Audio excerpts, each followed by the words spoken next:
9वां अध्याय। युधिष्ठिरादि का भीष्म जी के पास जाना और भगवान श्री कृष्ण की स्तुति करते हुए भीष्म जी का प्राण त्याग करना।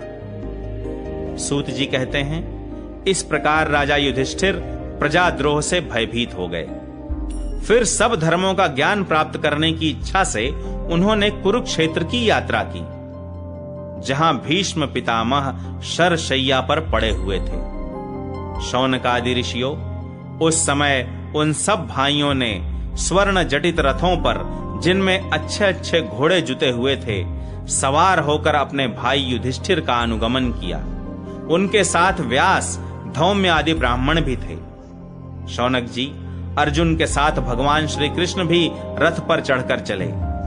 उन सब भाइयों के साथ महाराज युधिष्ठिर की ऐसी शोभा हुई मानो यक्षों से घिरे हुए स्वयं कुबेर ही जा रहे हों। अपने अनुचरों और भगवान श्री कृष्ण के साथ वहां जाकर पांडवों ने देखा कि भीष्म पितामह स्वर्ग से गिरे हुए देवता के समान पृथ्वी पर पड़े हुए हैं। उन लोगों ने उन्हें प्रणाम किया। शौनक जी उसी समय भरतवंशियों के गौरव रूप भीष्म पितामह को देखने के लिए सभी ब्रह्मर्षि, देवर्षि और राजर्षि वहां आए। पर्वत, नारद, धौम्य, भगवान व्यास, बृहदश्व, भरद्वाज, शिष्यों के साथ परशुराम जी, वशिष्ठ, इंद्रप्रमद, त्रित, घृतसमद, असित, कक्षीवान, गौतम, अत्रि, विश्वामित्र, सुदर्शन तथा और भी शुकदेव आदि शुद्ध हृदय महात्मा गण एवं शिष्यों के सहित कश्यप, अंगिरा पुत्र बृहस्पति आदि मुनिगण भी वहां पधारे। भीष्म पितामह धर्म को और देश काल के विभाग को, कहां किस समय क्या करना चाहिए, इस बात को जानते थे। उन्होंने उन बड़भागी ऋषियों को सम्मिलित हुआ देखकर उनका यथा योग्य सत्कार किया। वे भगवान श्री कृष्ण का प्रभाव भी जानते थे, अतः उन्होंने अपनी लीला से मनुष्य का वेश धारण करके वहां बैठे हुए तथा जगदीश्वर के रूप में हृदय में विराजमान भगवान श्री कृष्ण की बाहर तथा भीतर दोनों जगह पूजा की। पांडव बड़े विनय और प्रेम के साथ भीष्म पितामह के पास बैठ गए। उन्हें देखकर भीष्म पितामह की आंखें प्रेम के आंसुओं से भर गईं। उन्होंने उनसे कहा, धर्मपुत्रों, हाय हाय, यह बड़े कष्ट और अन्याय की बात है कि तुम लोगों को ब्राह्मण, धर्म और भगवान के आश्रित रहने पर भी इतने कष्ट के साथ जीना पड़ा, जिसके तुम कदापि योग्य नहीं थे। अतिरथी पांडु की मृत्यु के समय तुम्हारी अवस्था बहुत छोटी थी।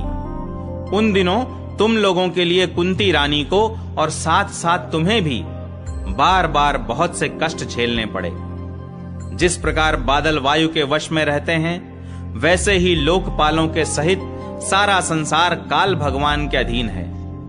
मैं समझता हूं कि तुम लोगों के जीवन में ये जो अप्रिय घटनाएं घटित हुई हैं, वे सब उन्हीं की लीला हैं। नहीं तो जहां साक्षात धर्मपुत्र राजा युधिष्ठिर हों, गदाधारी भीमसेन और धनुर्धारी अर्जुन रक्षा का काम कर रहे हों, गांडीव धनुष हो और स्वयं श्री कृष्ण सुहृद हों, भला वहां भी विपत्ति की संभावना है? ये काल रूप श्री कृष्ण कब क्या करना चाहते हैं, इस बात को कभी कोई नहीं जानता। बड़े बड़े ज्ञानी भी इसे जानने की इच्छा करके मोहित हो जाते हैं। युधिष्ठिर, संसार की ये सब घटनाएं ईश्वरेच्छा के अधीन हैं। उसी का अनुसरण करके तुम इस अनाथ प्रजा का पालन करो, क्योंकि अब तुम ही इसके स्वामी और इसे पालन करने में समर्थ हो। ये श्री कृष्ण साक्षात भगवान हैं। ये सबके आदि कारण और परम पुरुष नारायण हैं। अपनी माया से लोगों को मोहित करते हुए ये यदुवंशियों में छिपकर लीला कर रहे हैं। इनका प्रभाव अत्यंत गूढ़ एवं रहस्यमय है। युधिष्ठिर, उसे भगवान शंकर, देवर्षि नारद और स्वयं भगवान कपिल ही जानते हैं, जिन्हें तुम अपना ममेरा भाई, प्रिय मित्र और सबसे बड़ा हितु मानते हो, तथा जिन्हें तुमने प्रेमवश अपना मंत्री, दूत और सारथी तक बनाने में संकोच नहीं किया है, वे स्वयं परमात्मा हैं। इन सर्वात्मा, समदर्शी, अद्वितीय, अहंकार रहित और निष्पाप परमात्मा में उन ऊंचे नीचे कार्यों के कारण कभी किसी प्रकार की विषमता नहीं होती। युधिष्ठिर, इस प्रकार सर्वत्र सम होने पर भी देखो तो सही वे अपने अनन्य प्रेमी भक्तों पर कितनी कृपा करते हैं। यही कारण है कि ऐसे समय में जबकि मैं अपने प्राणों का त्याग करने जा रहा हूं, इन भगवान श्री कृष्ण ने मुझे साक्षात दर्शन दिया है। भगवत परायण योगी पुरुष भक्ति भाव से इनमें अपना मन लगाकर और वाणी से इनके नाम का कीर्तन करते हुए शरीर का त्याग करते हैं और कामनाओं से तथा कर्म के बंधन से छूट जाते हैं। वे ही देव देव भगवान अपने प्रसन्न हास्य और रक्त कमल के समान अरुण नेत्रों से उल्लसित मुख वाले चतुर्भुज रूप से, जिसका और लोगों को केवल ध्यान में दर्शन होता है, तब तक यहीं स्थित रहकर प्रतीक्षा करें जब तक मैं इस शरीर का त्याग न कर दूं। सूत जी कहते हैं, युधिष्ठिर ने उनकी यह बात सुनकर शरशैया पर सोए हुए भीष्म पितामह से बहुत से ऋषियों के सामने ही नाना प्रकार के धर्मों के संबंध में अनेकों रहस्य पूछे।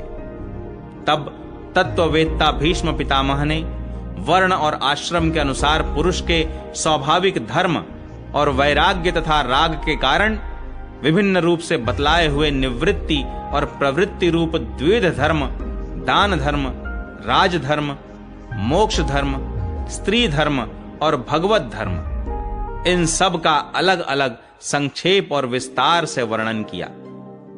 शौनक जी, इनके साथ ही धर्म, अर्थ, काम और मोक्ष, इन चारों पुरुषार्थों का तथा इनकी प्राप्ति के साधनों का अनेकों उपाख्यान और इतिहास सुनाते हुए विभागशः वर्णन किया।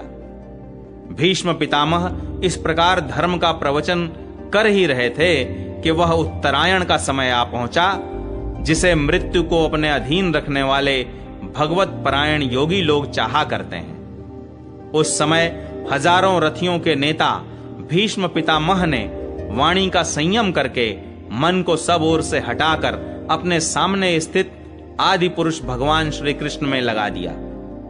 भगवान श्री कृष्ण के सुंदर चतुर्भुज विग्रह पर उस समय पीतांबर फहरा रहा था। भीष्म जी की आंखें उसी पर एक टक लग गईं। उनको शस्त्रों की चोट से जो पीड़ा हो रही थी, वह तो भगवान के दर्शन मात्र से ही तुरंत दूर हो गई तथा भगवान की विशुद्ध धारणा से उनके जो कुछ अशुभ शेष थे, वे सभी नष्ट